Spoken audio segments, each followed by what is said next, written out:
बिस्मिल्लाहिर्रहमानिर्रहीम, अस्सलाम वालेकुम, वेलकम बैक। Test number 2। आज हम इसके बारे में डिस्कशन करेंगे। एमसीक्यूज, ये जो टेस्ट है ये पीएमडीसी के सिलेबस के मुताबिक है और इसमें जो चैप्टर्स हैं वो है गैसेस, लिक्विड्स एंड सॉलिड्स। ये तीन चैप्टर्स हैं जिनके हम एमसीक्यूज आज डिटेल में डिस्कस करेंगे और आपके साथ सोल्यूशन भी लाएंगे। Okay, so let's talk about the very first MCQ, that is MCQ number 69. अगर आपके पास टेस्ट है तो आप उसको देखिए, मैं इधर से बताऊंगा आपको। What is the new volume for a gas? New volume का मतलब ये है कि ये पूछते हैं कि V2 क्या है। What is the new volume for a gas whose volume and pressure are 1 dm cube and 2 atm? यानी V1 दिया है, V1 ये मालूम करना है, V1 है कितना, वो है 1 dm क्यूब और इसके जो प्रेशर है वो है P1 is equal to that is 2 atm respectively. अच्छा, अभी कहते हैं कि when the pressure is increased to 6 atm।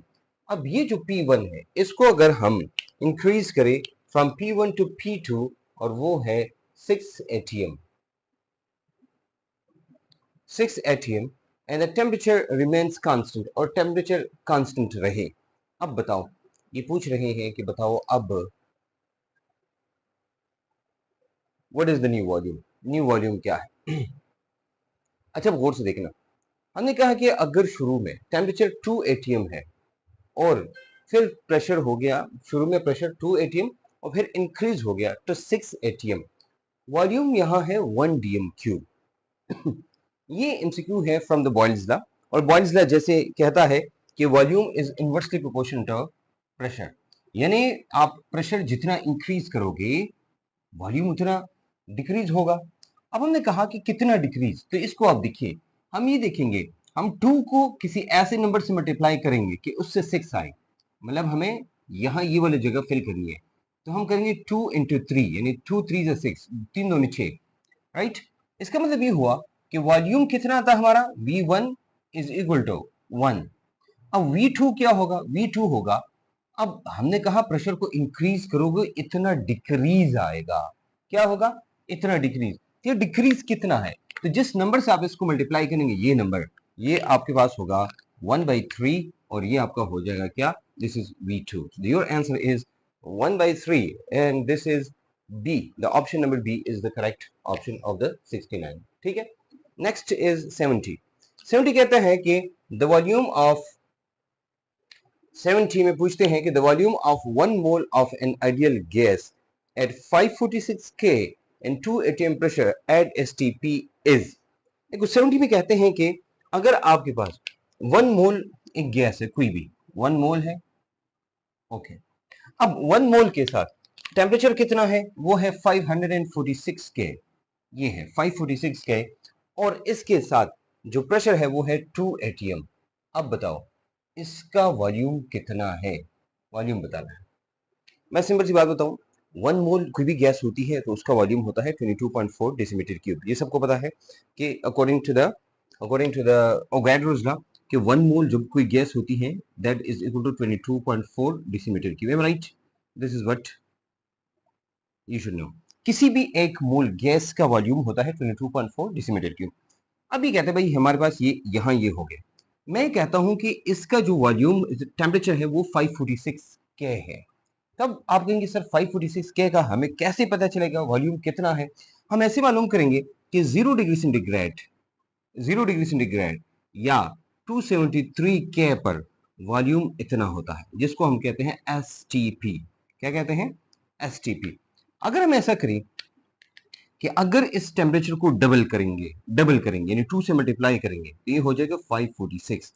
तो ये जो वॉल्यूम है ये भी डबल हो जाएगा, क्योंकि according to the Charles law कि अगर वॉल्यूम टेम्परेचर डबल करोगे वॉल्यूम डबल होगा, तो ये हो जाएगा 22.4 के बजाय 44.8 डेसीमीटर क्यूब हो जाएगा।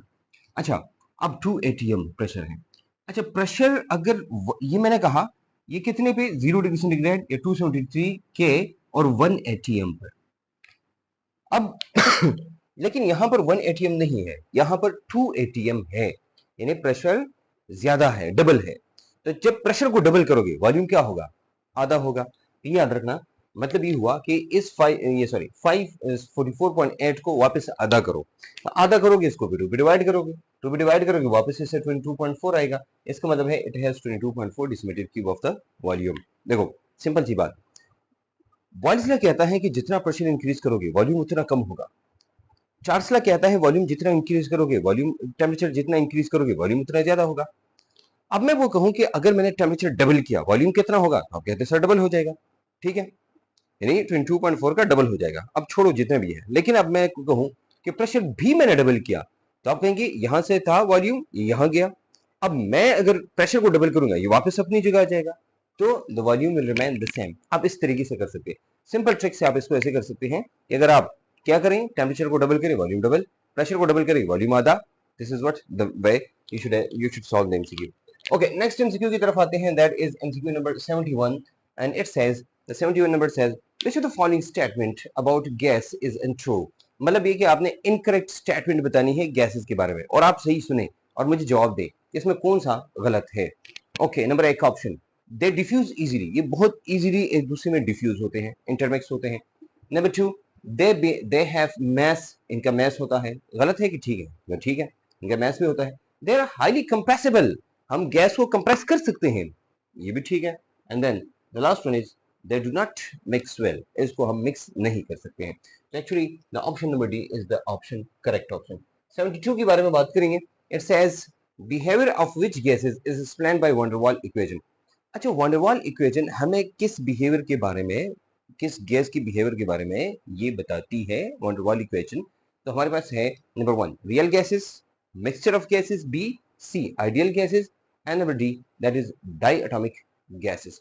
तो हम जो वैन डर वाल इक्वेशन की बात करते हैं तो ये रियल गैसेस के बारे में हमें बताती है। इसका मतलब ये है, इसका ऑप्शन है A is the correct option. Let's talk about the 73। It says Charles law has a constant component which is, यानी चार्ल्स लॉ में क्या कांस्टेंट है, तो हम कहते हैं चार्ल्स लॉ में हम कहते हैं v is directly proportional to t at constant pressure, pressure constant है। तो 73 का ऑप्शन है pressure, right. So the option is pressure, and pressure is C in the 73, C।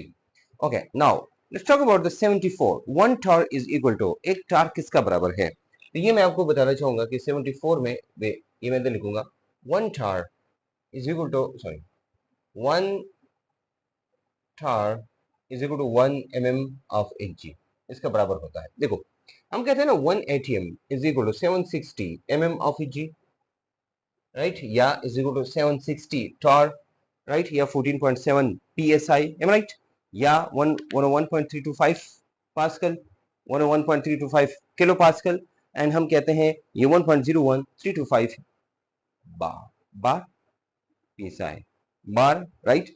Okay, ये इसका बराबर होता है। तो भाई हमें पता चला कि एक एटीएम 1 mm ऑफ Hg के बराबर है, हमने ये ऑप्शन ढूंढना है कि हम कहते हैं कि 1 torr is equal to 1 mm of Hg, and that is the option number B।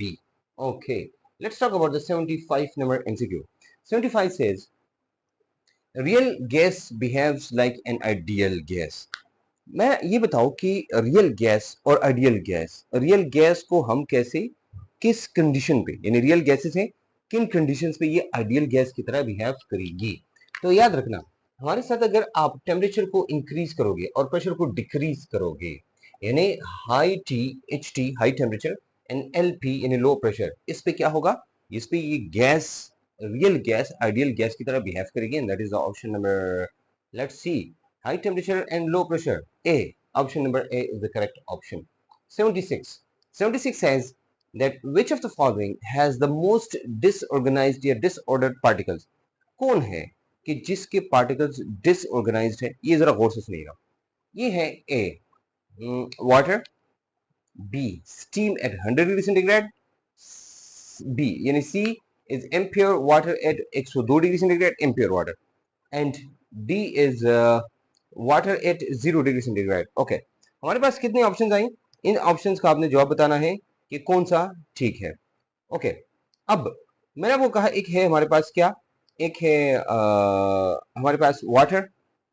तो वाटर जब हम बात करते हैं तो ये 25 डिग्री सेंटीग्रेड पे या एसटीपी या आरटीपी पे हम लेते हैं। वैसे तो हमारे पास ये आरटीपी यानी रूम टेम्परेचर भी ही होता है, तो आरटीपी पर हम लेते हैं कि हमारे पास ये क्या है। अच्छा, अब आपने कहा स्टीम, तो टेम्परेचर जब दोगे तो स्टीम का मतलब ये होता है कि एट 100 डिग्री सेंटीग्रेड, राइट? तो स्टीम को जब आप वो करोगे, हीट करोगे उस वक्त, तो ये डिसऑर्डर कहाँ ज्यादा होता है? You have to tell me this option. ये एमसीक्यू नंबर कौन सा है? एमसीक्यू नंबर 76 है। ओके, 76 नंबर ऑप्शन में आप मुझे बताएं कि क्या आएगा। हम ये कहते हैं कि पहली बात यह है कि हमारे पास जो ऑर्डर होता है, तो ये हमारे पास होता है कि सबसे ज्यादा, देखो मैं आपको समझाता हूँ। हमारे पास अगर तीन चीजें हैं, एक हमारे पास वेपर आए ना, स्टीम का मतलब वेपर्स, स्टीम, दूसरा हमारे पास है वाटर, ठीक है, एंड ब्ला ब्ला। हम ये देखेंगे कि क्या क्या इसमें सॉलिड है, तो सॉलिड जो होता है ना सबसे ज्यादा ऑर्गेनाइज्ड होता है। उसके बाद लिक्विड होता है, लिक्विड दूसरे नंबर पे ऑर्गेनाइज्ड है, एंड तीसरा नंबर होता है gas. Gas is the third organised state of matter. ये है हमारे पास, ये आते हैं। अब मैं वो कहूँ कि इनमें भी बताओ कि which of the following is the most organised state of matter, तो मेरे ख्याल में आप जाके बता सकते हैं कि हमारे पास जो ऑप्शन नंबर बी है, B is the correct option, और B option is steam at 100 degree centigrade, right? Steam at 100, तो स्टीम क्या है? 100 डिग्री सेंटीग्रेड, ये हम लेंगे तो ये 100 डिग्री सेंटीग्रेड पे वाटर स्टीम में कन्वर्ट होगा, यानी गैस के फॉर्म में होगा। हमें सिर्फ इसी एक पॉइंट को जहन में याद रखना है कि अगर अगर हम लिक्विड को गैस में कन्वर्ट करेंगे तो ये जो ऑर्गेनाइज्ड सिस्टम है ये सारा का सारा खराब हो जाएगा। Actually what we have the 76 number option is B, steam eight,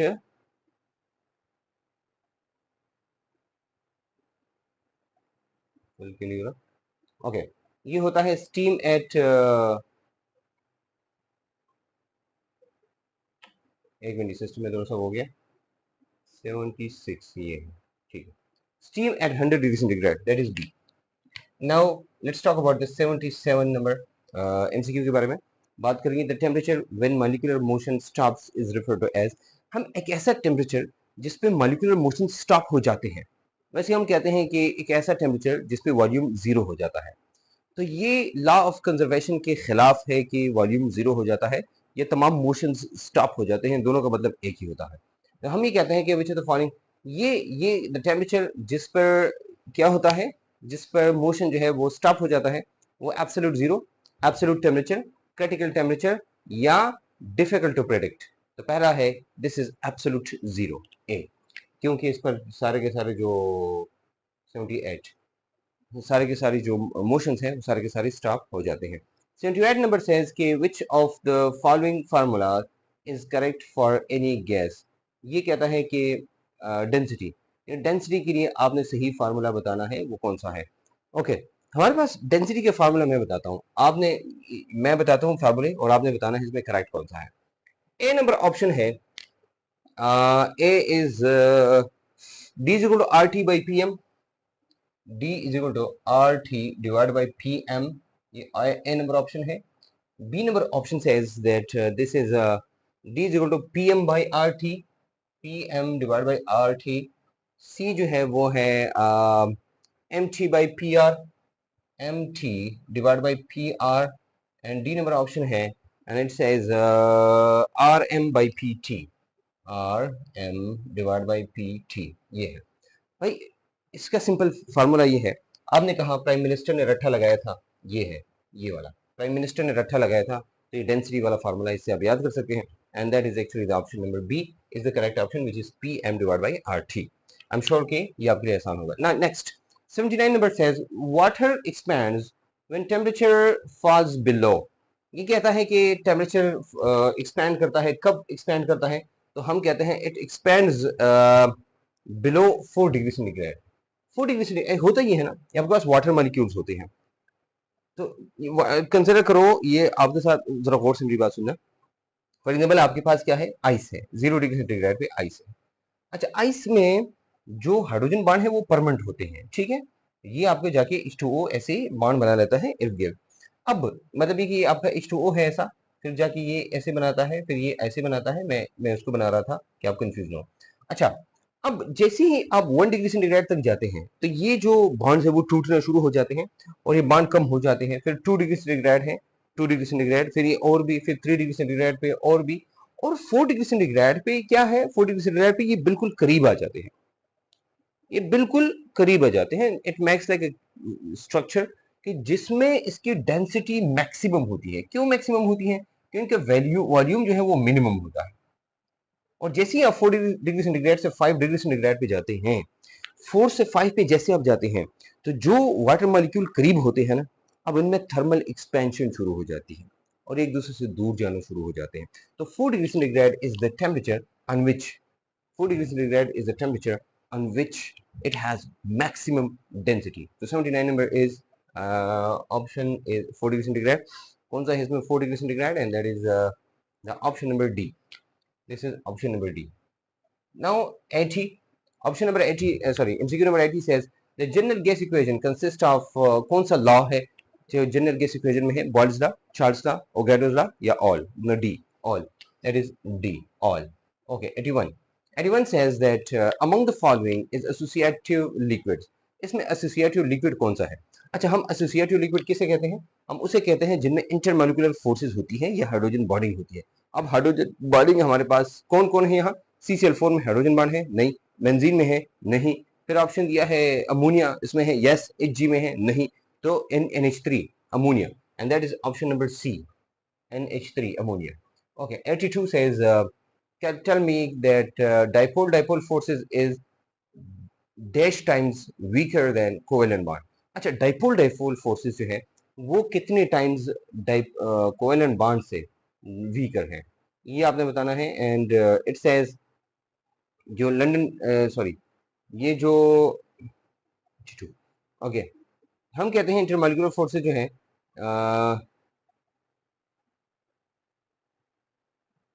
ये कितने टाइम्स जो है वो क्या नाम है ये स्ट्रॉन्गर है। ये 2 to 300 है एक्चुअली। बाज बुक्स में 200 लिखा है, बाज में 300 लिखा है। This actually 300 times. ठीक है। Okay, next which gas is behaves more ideally at STP. आपको कहता है कि कौन सी गैस है जो ज्यादा बिहेव करती है एट एसटीपी। तो एसटीपी पर कौन, मैं गैसेस बताता हूँ। हमने देखना है SO2। SO2 हमारे पास पोलर होता है, H2S पोलर है, फिर दिया है NH3 पोलर है, and then there is H2 hydrogen non polar है। तो जब हमारे पास पोलर और नॉन पोलर होता है, हमने नॉन पोलर देखना है। Non polar is the correct and that is H2। ठीक है। Next 84 number MCQ says that a gas volume will increase when its absolute temperature doubles and its pressure decreases by half. ये बताना है कि इसका volume, the volume will increase when its absolute temperature doubles and pressure decreases by half। ये कहता है कि अगर एक गैस है, अब गौर से इस बात को समझना। अच्छा, मेरे ख्याल में जो पहली मैंने बात बताई है, अगर आप उस बात को समझे हैं तो इसका जवाब आप मुझे दे देंगे इजीली। मैं वो कहता हूँ कि एक गैस है, इसका वॉल्यूम कितना बढ़ता है। एक गैस है, उसका वॉल्यूम कितना बढ़ता है अगर हम क्या करें, उसका जो एब्सोल्यूट टेम्परेचर है, एब्सोल्यूट टेम्परेचर उसको हम डबल करते हैं और उसका जो प्रेशर है, प्रेशर है उसको हम हाफ कर लेते हैं, हाफ। अब बताओ कि हमारे पास अगर वॉल्यूम जो है वो क्या होगा। देखो सिंपल सी बात है, हमने बात बताई है, बात पहले की है कि अगर टेम्परेचर को डबल करोगे, डबल का मतलब 2T करोगे, तो वॉल्यूम भी आपका 2V हो जाएगा। यानी टेम्परेचर के डबल के साथ वॉल्यूम भी डबल हो जाएगा। अब यहां पर हाफ किया है, तो अगर प्रेशर को ज्यादा करोगे वॉल्यूम कम होगा, लेकिन प्रेशर को कम करोगे तो प्रेशर हमारे पास क्या हो गया, 1/2P हो गया, यानी हाफ हो गया। तो बताओ वॉल्यूम क्या होगा। अब हमारे पास वॉल्यूम है 2V, ऑलरेडी है 2V, टेम्परेचर के साथ डबल हो गया तो 2V हो गया। अब ये 1/2, तो इसको फिर से 2 से मल्टीप्लाई करेंगे, क्योंकि प्रेशर डिक्रीज हो गया, जितना वॉल्यूम उतना इंक्रीज होगा। ये हमारे पास है 4V, तो हमारे पास ऑप्शन है 4V, यानी 4 टाइम्स ये इंक्रीज होगा। 84 नंबर का जवाब होगा 4 times increase, and that is increase 4 times, that is option number B is the correct option. Okay, now we are coming towards the MCQ number 85, and it says that which of the following equation is for ideal gas। कौन सी equation ideal gas के लिए है। PV is equal to nRT dr sorry PV is equal to DRT, B PR is equal to NTR, C is equal to PM is equal to NRT, and the last one D is PV is equal to nRT. So that is PV is equal to nRT. Now let's talk about the MCQ number 86. Let's say London dispersion forces are significant for, ये किसके लिए significant है, यानी dominant किस में है, polar, non polar, sorry polar, ionic, metals and non polar, ये non polar में है, ठीक है, and that is the option number D, non polar. 87 MCQ says that vapor pressure increases when increase in temperature of the liquid because of, ये कहता है vapour pressure increase होता है जब हम टेम्परेचर को इंक्रीज करेंगे, तो क्यों होता है, ऑप्शन सुनिए गौर से. Increase molecular interaction, molecular interaction, ये मॉलिक्यूलर एक दूसरे के साथ इंटरेक्शन ज्यादा करते हैं इसलिए. Number 2, increase potential energy of molecule, potential energy temperature की इंक्रीज के साथ ज्यादा हो जाती है. C, increase kinetic energy of the molecule, क्या मॉलिक्यूल जो होते हैं गैस मॉलिक्यूल उनकी काइनेटिक एनर्जी ज्यादा हो जाती है, सॉरी लिक्विड्स की, माय मिस्टेक, लिक्विड्स की काइनेटिक एनर्जी ज्यादा हो जाती है या उनकी सरफेस टेंशन कम हो जाती है. तो option number C is the correct, right, उनका उनकी काइनेटिक एनर्जी जो है वो इंक्रीज हो जाती है. तो 87 नंबर इज कौन सा, that is increasing kinetic energy and that is C. Now 88, the correct order of boiling point of the following liquid is, आपने बताना है इनमें से करेक्ट ऑर्डर कौन सा है. वैसे मैं आपको ऑप्शन नहीं बल्कि बताता हूं कि हमारे पास है फॉर एग्जांपल H2O है, HF है, NH3 है और साथ में HCl है, और मैं आपको बताओ इसमें से सही ऑर्डर कौन सा है.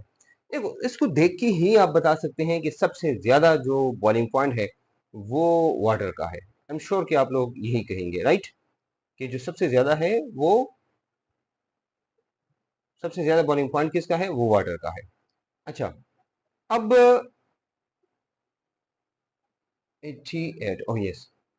अच्छा, अब मैं वो कहूँ कि इसमें आपने बताना है मुझे कि कौन ऐसा है कि जिसका बॉइलिंग पॉइंट जो है वो सबसे ज्यादा है. देखो मेरे पास है H2O सबसे ज्यादा, आपको पता होना चाहिए H2O में यहाँ हाइड्रोजन बॉन्ड है, यहाँ भी हाइड्रोजन बॉन्ड है, यहाँ भी हाइड्रोजन बॉन्ड है, यहाँ पर नो हाइड्रोजन बॉन्ड है, राइट. हाइड्रोजन बॉन्ड जिसमें होगा तो डेफिनेटली उसका बॉइलिंग पॉइंट ज्यादा होगा.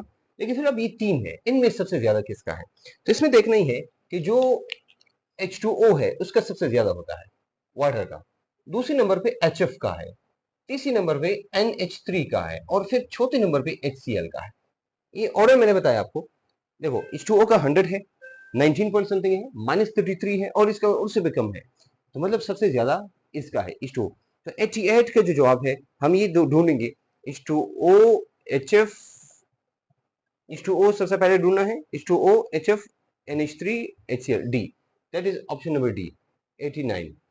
नेक्स्ट एमसीक्यू सुनिएगा, which of the following is the most abundant state of matter in the universe, universe में सबसे ज्यादा स्टेट ऑफ मैटर कौन सा है, solid, liquid, gases, plasma, of course that is plasma, D, plasma. अच्छा याद रखना यूनिवर्स में बात कर रहा हूँ क्योंकि हम जब एमसीक्यू वो डिस्कशन कर रहे थे तो बच्चों ने कहा कि सर लिक्विड सबसे ज्यादा है, तो मैंने कहा हम अर्थ की बात नहीं कर रहे हैं बल्कि हम किसकी बात कर रहे हैं, हम यूनिवर्स की बात कर रहे हैं, यूनिवर्स में वो है. अच्छा, 1 mole of a solid melting into a liquid, यानी आपके पास एक सॉलिड है और वो 1 मोल है और इसको आप लिक्विड में मेल्ट कर रहे हैं, 1 मोल है. अच्छा 1 मोल, अच्छा 1 मोल सॉलिड को जब आप लिक्विड करते हैं, मेल्ट करते हैं, बताओ मेल्टिंग पॉइंट पे इस अमाउंट ऑफ हीट जो कि अब्जॉर्ब होती है, मतलब आप इसको आप हीट दोगे ना, हीट दोगे तो ये इसमें कन्वर्ट, ये लिक्विड सॉलिड लिक्विड में कन्वर्ट होगा.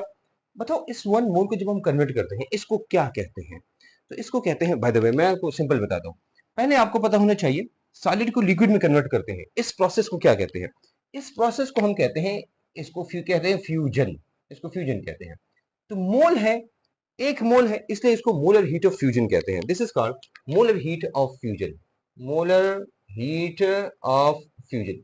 आपको ये पता होना चाहिए. तो 90 नंबर है, इसमें हम ये ढूंढेंगे कि मोलर हीट ऑफ फ्यूजन कौन सा है, तो दैट इज एक्चुअली सी, ना लेटेंट दिया है वो, sorry, molar heat of D D D D, that is D. Okay okay. 91, 91 says which one relates to vapor evaporation falsely, यानी which of the following is correct for the evaporation, कौन सा option evaporation के लिए गलत है, option सुनिएगा. Option number ए says surface phenomenon, क्या ये सरफेस फिनोमिनन है, हाँ जी है. कंटिन्यूस होता है, यस। एक्सोथर्मिक है या कॉजेस कूलिंग है, तो कूलिंग भी कॉज करता है और ये एक्सोथर्मिक है। सो एक्सोथर्मिक वाला option and that is C option actually. दूसरी बात, अब ये अपने साथ लिखिएगा, ये एक्सेप्शन है कि ऑल द spontaneous या all the continuous processes are endothermic, sorry exothermic. All the continuous process या all the continuous processes are exothermic except evaporation, ठीक है। ओके नेक्स्ट हम आते हैं 92 नंबर, वो है it says that the process of evaporation is endothermic. The process of evaporation is endothermic. Vapour pressure doesn't depend upon, vapour pressure किस पे depend नहीं करता है। हम कहते हैं वेपर प्रेशर डिपेंड नहीं करता सरफेस एरिया पर, ये सरफेस एरिया पर इसका कोई अमल दखल नहीं होता। इस डिपेंड करता है इंटरमॉलिक्यूलर फोर्सेस पे, ये डिपेंड करता है टेम्परेचर पे। ये दो चीजें हैं जिन पे डिपेंड करता है। तो हमने सरफेस टेंशन को ढूंढना है and that is option number A actually. Okay 93 it says that the number of hydrogen atoms of NH3 that is not involved in the hydrogen bonding, यानी आप NH3 नहीं है, NH3 में वो हाइड्रोजन एटम्स बताएं जो कि हाइड्रोजन बॉन्ड में इन्वॉल्व नहीं होते। हम कहते हैं यहां पर तो एक ही इन्वॉल्व होता है और वो ये है, ये फिर हाइड्रोजन है और फिर ये नाइट्रोजन ऐसी, तो सिर्फ ये इन्वॉल्व है। जब ये एक इन्वॉल्व है और ये दो नहीं इन्वॉल्व है, ये दो, इसका मतलब ये ट्रू है। तो ये 93 का ऑप्शन में हम ट्रू ढूंढेंगे and that is B number option. Okay 94 says that among the following which one has maximum boiling point, boiling point सबसे ज्यादा किसका है? सुने, Br2 bromine, HF NH3 CO2 और HF, यानी ब्रोमीन में, कार्बन डाइऑक्साइड में, HF में और NH3 में, अमोनिया में। बताओ सबसे ज्यादा बॉइलिंग पॉइंट किसका है? वैसे आपके जहन में अमोनिया ही आएगा या HF आएगा, लेकिन एक्चुअली ये ब्रोमीन का है। ब्रोमीन लिक्विड है, ब्रोमीन नहीं है ब्रोमीन, तो bromine is liquid and that is option number A 95। Okay next it says the strongest London dispersion forces are, किस में स्ट्रॉन्गेस्ट लंडन डिस्पर्शन फोर्सेस हैं? Fluorine, chlorine, bromine, iodine. किस में है लंडन डिस्पर्शन फोर्सेस? तो ये iodine में है, ठीक है, I2 में है, क्योंकि ये सॉलिड है और बाकी लिक्विड या गैसेस हैं।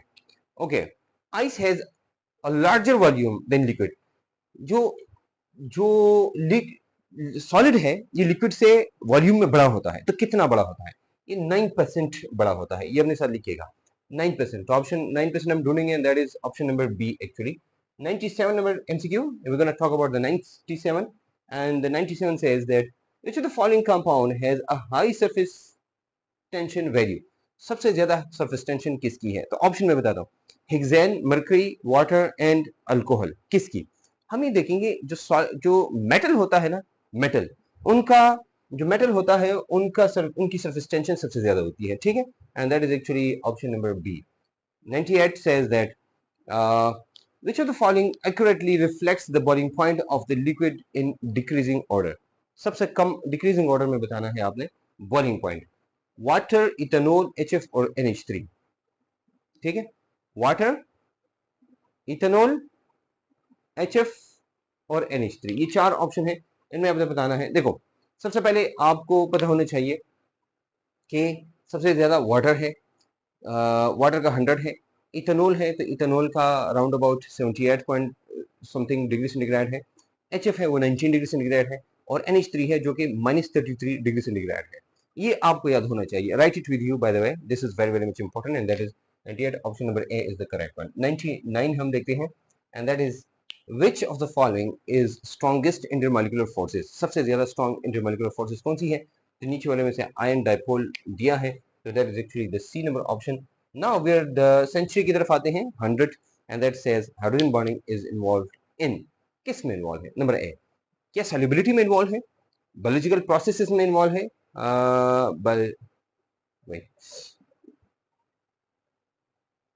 बायोलॉजिकल मॉलिक्यूल्स में इन्वॉल्व है, क्लींजिंग एक्शन में इन्वॉल्व है, डिटर्जेंट्स में इन्वॉल्व है या ऑल में इन्वॉल्व है? तो हम कहते हैं भाई डी। तो हमारे पास जो सेंचुरी है वो डी पर खत्म होती है। नहीं एक्चुअली ये 101 है, वो century says 100 says which one has lowest vapor pressure at 20 degree Celsius, 20 degree centigrade पे सबसे कम वेपर प्रेशर किसका है?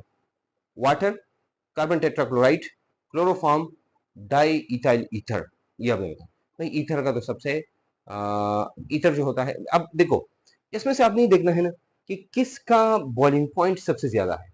क्या देखेंगे? सबसे बॉइलिंग पॉइंट, तो जिसका बॉइलिंग पॉइंट जितना ज्यादा होगा उनका मेल्टिंग पॉइंट उतना ही कम होगा। मेल्टिंग पॉइंट नहीं, सॉरी, वेपर प्रेशर की हम बात करते हैं ना, वेपर प्रेशर या इवापोरेशन।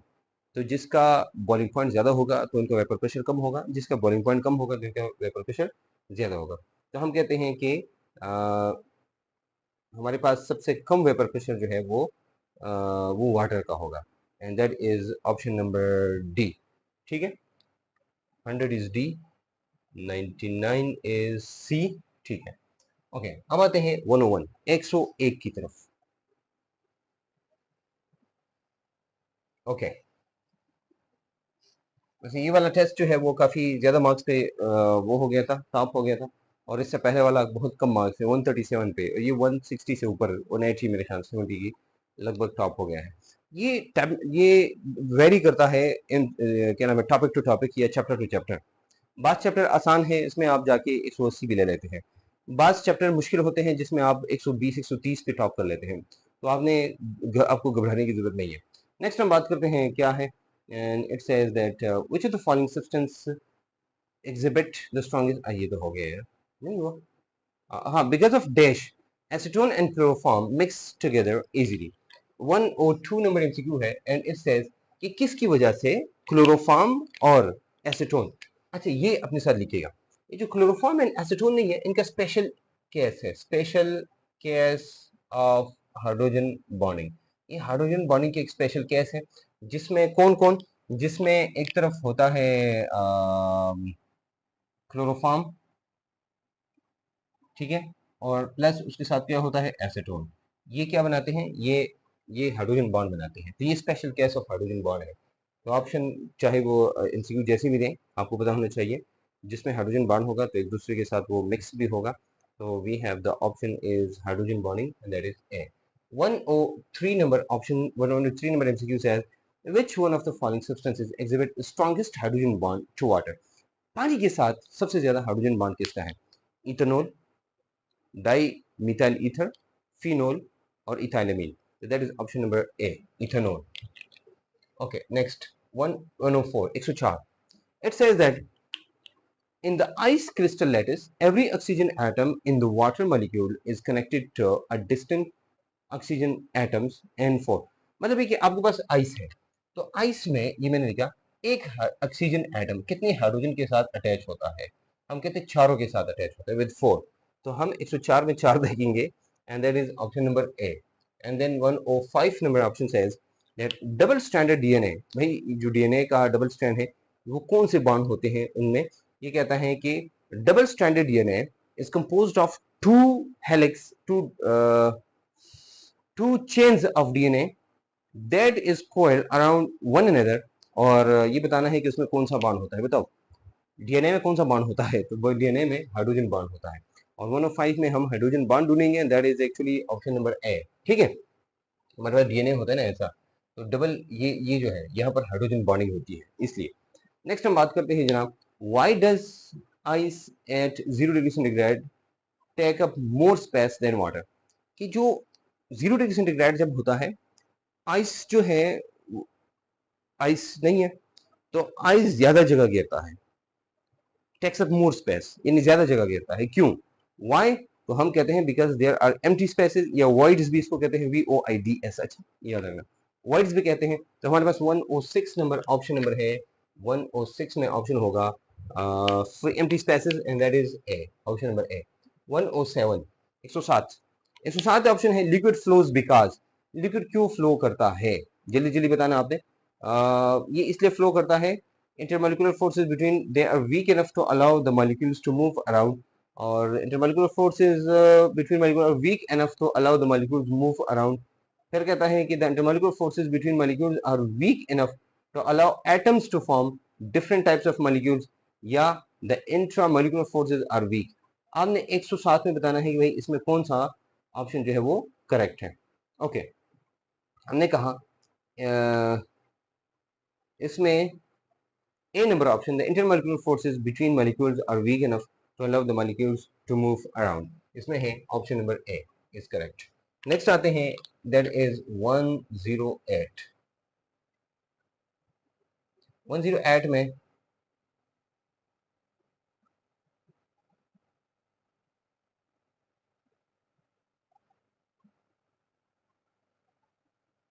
okay 108 में इसकी तरह 108 number option and it says yes 108 says that which of the following is common in both liquid and gas. वो कौन सी चीज है जो दोनों में कॉमन है? Number 1 flow, fix shape, weak intermolecular forces, then solids, and all of the answers are correct. या सब के सब ठीक हैं? आपके क्या ख्याल है कौन सा ठीक है? तो हम कहेंगे भाई जनाब इसमें ठीक है ऑल ऑफ देम, राइट? देखो हम ही कहते हैं कि both liquids and gases they have the ability to flow, ये फ्लो भी कर सकते हैं. Number B, neither the liquids nor gases have fix shape, दोनों की शेप फिक्स नहीं है. Number C, both liquids and gases have weaker intermolecular forces than solids, दोनों में है. Actually option number D is the correct option. ठीक है. Next, XO. 109 says that structure of amorphous solid is, तो ये है irregular, C number. And 110, एक जल्दी जल्दी मैं बताऊंगा, the number of particles in SCC यानी सिंपल क्यूब में बताओ कितने पार्टिकल्स हैं? तो ये 1 ही होता है, एक. And then amorphous solid have, इनकी बताओ ज्योमेट्री कैसी है? ये कहते हैं no definite geometry, no definite heat of fusion, no sharp melting point, and all of the above. तो 111 में अब क्या कहते हैं? सब के सब हैं या एक है? हम कहते हैं देखो अमॉर्फस हम इसको कहते हैं जिसकी शेप भी डेफिनेट नहीं होती है और इनका मेल्टिंग पॉइंट भी शार्प नहीं होता. तो हमारे पास option number D is the correct option. 112 it says which statement regarding covalent crystal is incorrect. कौन सी स्टेटमेंट गलत है 112 में? आपने बतानी है. They have higher melting point than molecular crystal, melting point उनका ज्यादा होता है मॉलिक्यूलर क्रिस्टल से कोवेलेंट का. ऑफ कोर्स ये तो ठीक है मेरे ख्याल में, right. They have lower melting point than molecular crystal, इनका बॉइलिंग पॉइंट कम होता है. They are softer than molecular crystal, no they are conductors, ये कंडक्टर्स हैं. तो क्या ख्याल है आपका? 112 में option number A is the correct one. देखो मॉलिक्यूलर क्रिस्टल जो होते हैं ना वो सॉफ्ट होते हैं और कोवेलेंट हार्ड होते हैं, ये लेकिन बहुत ज्यादा हार्ड होते हैं, तो इसलिए. Next, the smallest part of the lattice is called unit cell, इसको यूनिट सेल कहते हैं, that is option number D. 114 says that in general which solid is the hardest. कौन सा? आयनिक, मेटालिक, मॉलिक्यूलर या कोवेलेंट? तो हम कहते हैं भाई ये जो है डी कोवेलेंट जो सॉलिड है सबसे ज्यादा सख्त होता है. नेक्स्ट आता है which one has maximum lattice energy. Lattice energy सबसे ज्यादा किसकी है? NaCl, MgCl2, AlCl3 या SiCl4. तो 115 में we say the option number C is the correct one. Okay, next 116. 116 आता है एक minute. What kind of crystalline structure is seen in the following image. आपने बताना ये है कि ये जो इमेज है इसमें आप क्या देखते हैं? जरा इसको देखिएगा कैमरा के अंदर, आपको नजर आई सही. ये जो ऑप्शन है ये वाला देखो, ये कौन सा क्रिस्टल है? ये आप बताना है ये मॉलिक्यूलर है, ये आयनिक है, कोवेलेंट है या मेटालिक है. तो अगर हम इसको देखें ये मेटालिक क्रिस्टल है, ये क्या है? ये मेटालिक सॉलिड है. तो आपने बताना है this is metallic solid, this is a metallic, that is option number C is the correct one. Okay, 117, which of the following substance is not amorphous. ये नीचे से में से बताना है कि amorphous कौन सा नहीं है. Glass, plastic, lead and rubber, ये कौन सा amorphous नहीं है. ठीक है. तो 117 में हमने बताना है that is option number C, right? lead, that is C. Okay. And 118, 118 says that what kind of solids are considered a real solid. किसको रियल सॉलिड कहते हैं? देखो क्रिस्टलाइन को रियल सॉलिड कहते हैं, हमारे पास को सूडो सॉलिड कहते हैं, तो हमारे पास क्रिस्टलाइन सॉलिड है. ठीक है. And that is C. 118 is C number option. Okay, ये जो नेक्स्ट है that is 119 120 121 and 122. Okay, 119 says जल्दी, ice is a type of crystal. ये किस टाइप का क्रिस्टल है? तो हम कहते हैं ये मॉलिक्यूलर क्रिस्टल है, मॉलिक्यूलर. ठीक है, and the option is B. Okay, the arrangement of sodium ion around chlorine ion in NaCl is, ये कौन सा है? ट्राइगोनल, ऑक्टाहेड्रल, हेक्सागोनल, ये क्यूबिक? ये क्यूबिक है, इसको हम कहते हैं क्यूबिक. अच्छा, ये NaCl नहीं है, ये क्यूबिक स्ट्रक्चर बनाता है, FCC बनाता है एक्चुअली.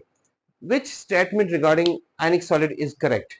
हमने करेक्ट बताना है, and that is 121 says that they are the only crystalline solids that exist as individual crystal, अकेले रहते हैं. Intramolecular forces are weak in ionic solid, इनमें इंट्रामोलिकुलर फोर्सेस कमजोर होती है. दे आर ब्रिटल, ये ब्रिटल है, टूट जाते हैं. And the good conductor of electricity, तो द ऑप्शन नंबर सी, ये ब्रिटल है, ये ठीक है. And the last of MCQ, certain substances function as efficient electrical conductors in both their liquid and solid states. They are called, मतलब ये कहते हैं कि वो कौन है कि जो पानी में डालो तो भी कंडक्टर है और सॉलिड है तो बी कंडक्टर है. वो हमारे पास एक ही है, वो है मेटालिक. वो कौन है? मेटालिक. तो ऑप्शन मेटालिक ढूंढो कौन सा है, and that is B. The option number B is the correct. Anyways this was all about the test number 2 discussion. ये बहुत ही आसान था और हमने कोशिश की कि आपके साथ कम से कम टाइम में और डिटेल में दे, लेकिन इसमें कोई इतनी ज़्यादा डिटेल्स नहीं थी. फिर भी अगर आपको कोई मसला है, you can write to us down below. मेरा नाम है अली सुरेश, मैं am record expert for the 14 years. This is my 15th year, मैं पढ़ा रहा हूँ. फिर भी अगर आपको मसला है किसी भी एमसीक्यू में, किसी भी कंसेप्ट में, किसी भी ट्रिक में, किसी भी शॉर्टकट में, कहीं भी आपको मसला है केमिस्ट्री में, you can write to me directly below, या आप अकेडमी, योर्स कोचिंग अकेडमी में डायरेक्ट जो आ सकते हैं, and we can solve the MCQ and your problem. मिलेंगे इंशाल्लाह एक नई वीडियो के साथ, नई टेस्ट, नई कंसेप्ट के साथ. इजाजत दीजिए, अल्लाह हाफिज.